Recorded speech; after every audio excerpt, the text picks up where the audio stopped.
Olá, eu sou a Rose e esse é o meu culto do Evangelho no Lar. Para você que já faz o culto, seja muito bem-vindo para somar, para estar conosco na vibração, pelo meu lar e pelo seu, nesse momento.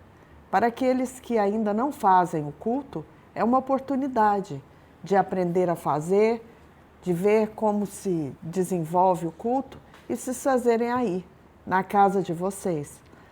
Lembrando que casa é onde nós estamos, onde nós vivemos, mas também onde nós passamos por algum motivo, onde nós estivermos.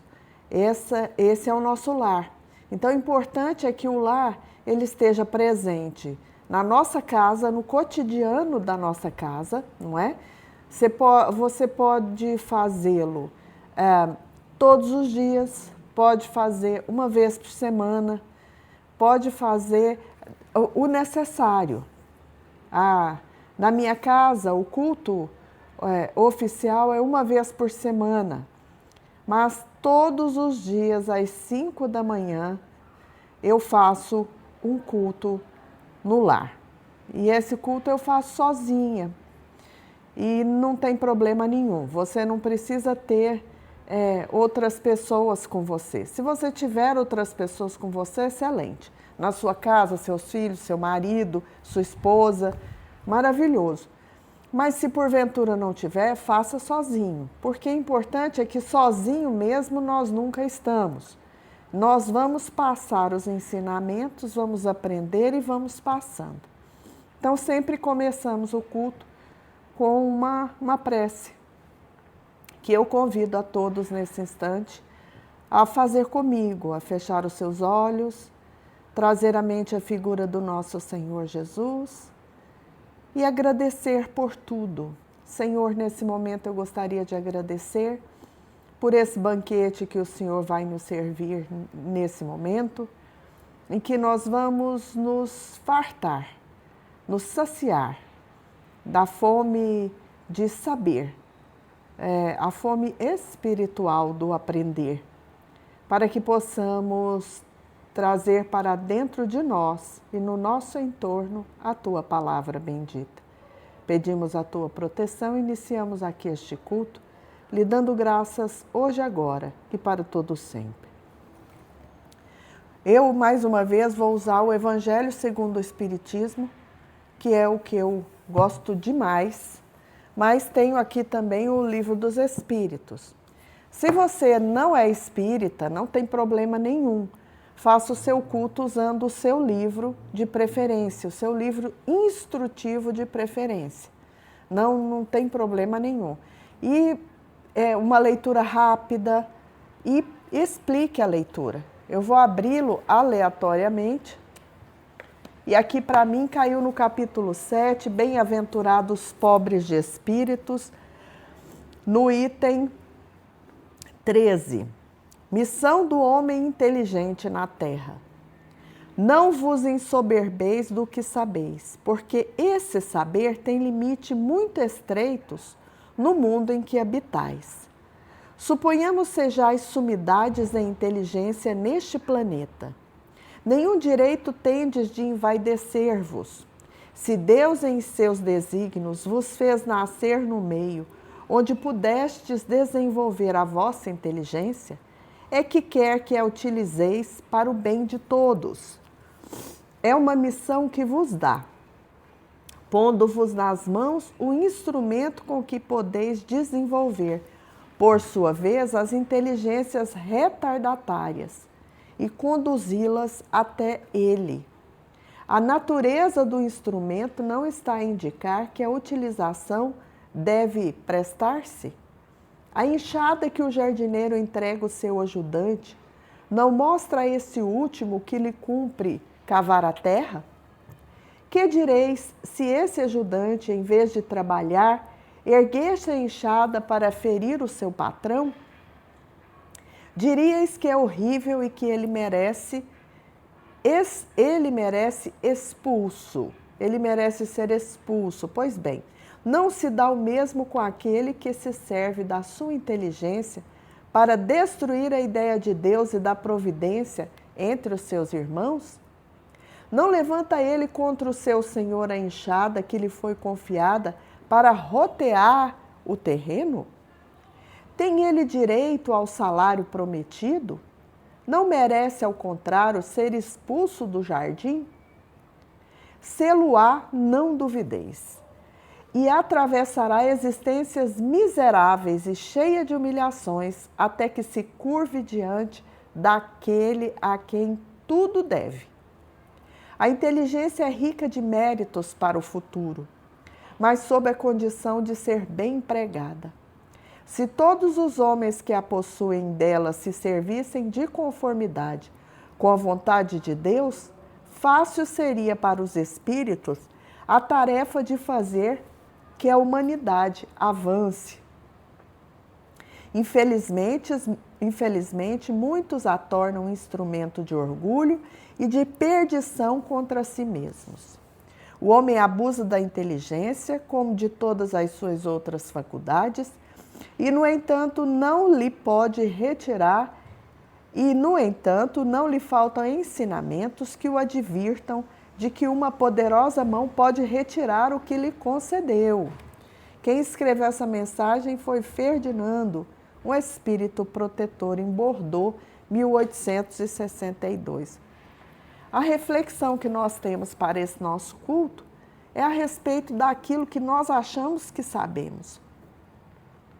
Nós estudamos, obtemos algum esclarecimento e a nossa pergunta é como nós utilizamos aquilo que aprendemos. Na nossa igreja, no nosso dia a dia, na vida social, tudo que passa conosco é uma escola. E é certo que nós vivemos num mundo onde a desigualdade é natural que ela impere por conta do nível evolutivo. Nós temos uma mistura, uma reunião de espíritos aqui na Terra encarnados em graus diferentes de compreensão. São graus de evolução diferentes. Portanto, sempre vai parecer que alguém sabe mais do que outro alguém, pelas oportunidades de estudo, pela condição financeira que tiveram, pela boa vontade que empenharam em buscar conhecimento e por tantos outros fatores. Nós vemos que às vezes nós encontramos pessoas no nosso dia a dia que você pode falar facilmente. É uma pessoa com relativa cultura, tem uma condição de palavras, de conhecimento, de leitura grande, e nós podemos interagir com maior facilidade. Mas existem aqueles ainda em estado de muita rudeza, rudeza de todas as formas, de compreensão de Deus, de compreensão da natureza, de compreensão científica, de estudo básico, porque tem aqueles que não têm estudo básico e tem aqueles que têm muito.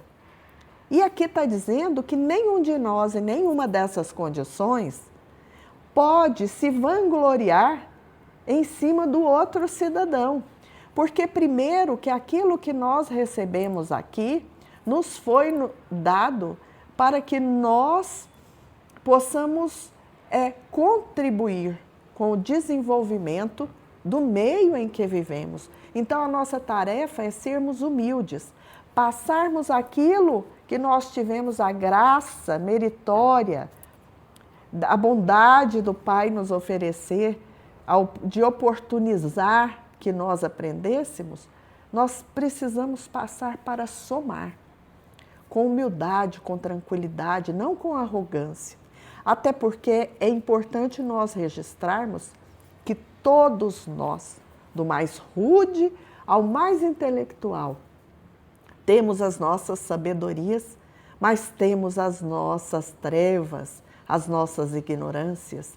Ainda mora dentro de nós, no grau evolutivo em que estamos, o homem velho, o homem essencialmente rude, que até esse rude tem algo para nos ensinar.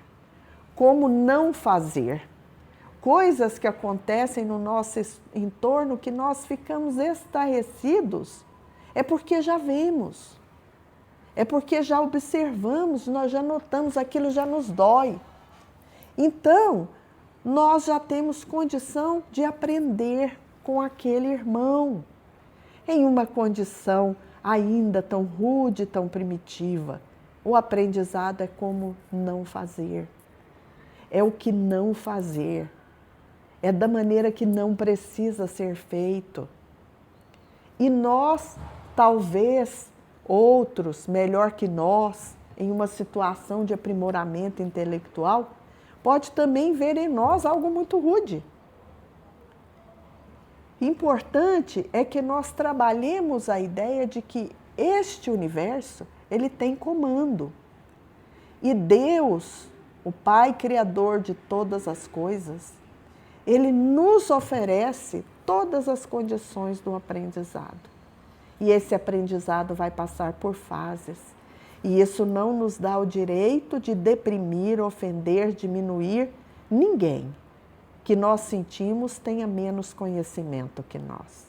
Porque nós, da nossa vez, na nossa oportunidade, também encontraremos pessoas que sabem muito mais. E essa troca, ela é salutar. Nós sabemos que nós somos elos de uma mesma corrente. Esta corrente evolutiva, que os mais fracos, os mais fortes, vão puxando os mais fracos e nós vamos criando um movimento de ascensão na evolução de cada um. Como? Com a humildade do aprendizado, a mesma humildade para passar sem ofender, sem ferir, sem humilhar. Quando tivermos que dar algo a alguém que está necessitando, que façamos do modo mais discreto, mais simples, mais honrado, para não ofender aquela alma, para passar discretamente, não contar, fazer a coisa do modo mais simples que deve ser feito. Porque da nossa vez, quantas vezes precisamos de auxílio de outras pessoas que sequer notamos, porque elas eram grandes de alma, nos ajudaram e sequer se deixaram perceber nessa ajuda. Isso é fantástico, é uma visão maravilhosa. Então, a nossa leitura de hoje é a missão do homem inteligente.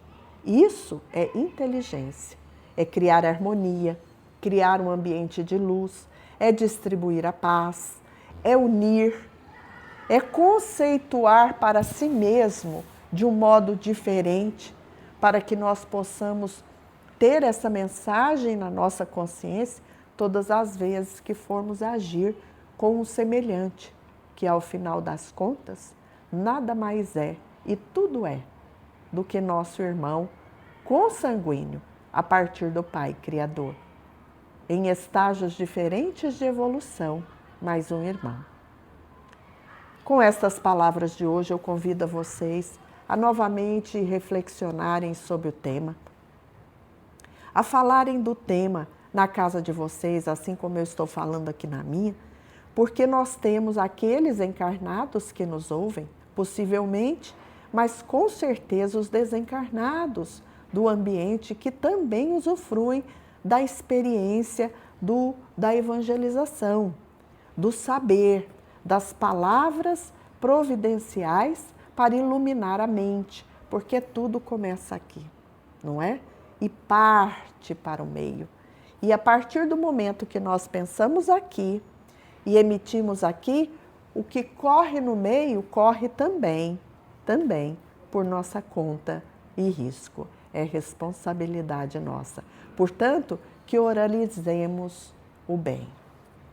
Eu convido a todos nesse instante a novamente fazer uma prece de finalização deste culto, baixando as nossas cabeças e lembrando que no mundo, Senhor Deus, existem pessoas de todos os lugares, em todos os cantos da terra e fora dela, que necessitam de uma palavra de amor, um pensamento de luz, uma fluidificação da nossa emanação.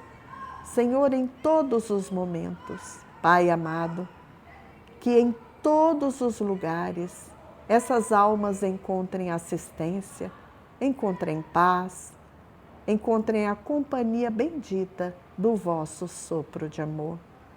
E agora, Senhor, neste momento em que fluidificamos a água que está por sobre a mesa e no nosso filtro, pedimos-te, Senhor, que esta água, então, se for possível, transportá-la para o cume mais alto, para que ela possa descer deste cume descedentando a todos os irmãos, encarnados e desencarnados, porque o que agradecemos e pedimos é a paz. Que assim seja, Senhor. Finalizamos aqui mais um culto do Evangelho. Eu desejo com todo o carinho do meu coração que essa paz esteja envolvendo a sua família, o seu pensamento, em todos os lugares, desde mais esse dia. Espero vocês numa próxima oportunidade. Um grande abraço. Obrigada.